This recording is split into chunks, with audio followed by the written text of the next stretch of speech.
In this segment, we're going to cover infant rescue breathing. Infants are categorized as patients that are under 1 year of age.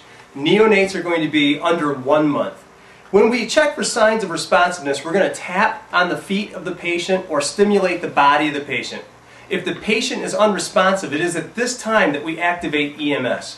Now we're going to begin our next assessment phase. Let's bare the chest and get ready for our rescue tasks at hand.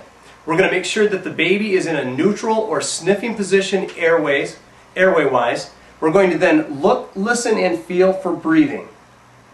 If there's no breathing, we're going to attempt 2 small breaths. Now it's important right now to show you the 2 different sizes. We have the infant size rescue mask with a one-way valve, and then we have the adult size. If you have an infant size rescue mask, you're going to use that just like you would the adult. Nose over the apex of the nose, and the bottom of the pear will then seal underneath the lip of the baby and on the chin.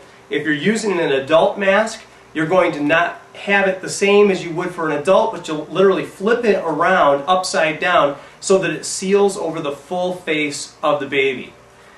In this case, we're going to go ahead and use the infant rescue mask. We're going to attempt 2 breaths.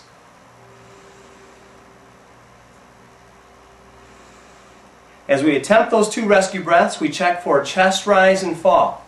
If no chest rise and fall, we're going to reposition the baby's head into that sniffing position or neutral position, and then attempt 2 more breaths. Some prefer to have maybe a washcloth or a diaper placed underneath the shoulder blades of the baby that will help elevate the thoracic area of the baby to keep that head in a more neutral position throughout the rescue. It's really a point of preference at this point. After 2 attempted breaths, if the breaths go in, we're then going to check for a brachial pulse. The brachial pulse is found in the brachial artery on the baby. Normally you check the pulse closest to the rescuer, but in this case I'm going to go ahead and use the opposite side to be able to show you where it's at a little more specifically. If there is a pulse, but there's no breathing, we're going to continue rescue breathing at a rate of 1 breath every 3 seconds for about a minute. After that minute, we'll stop and reassess for breathing and for pulse and treat accordingly.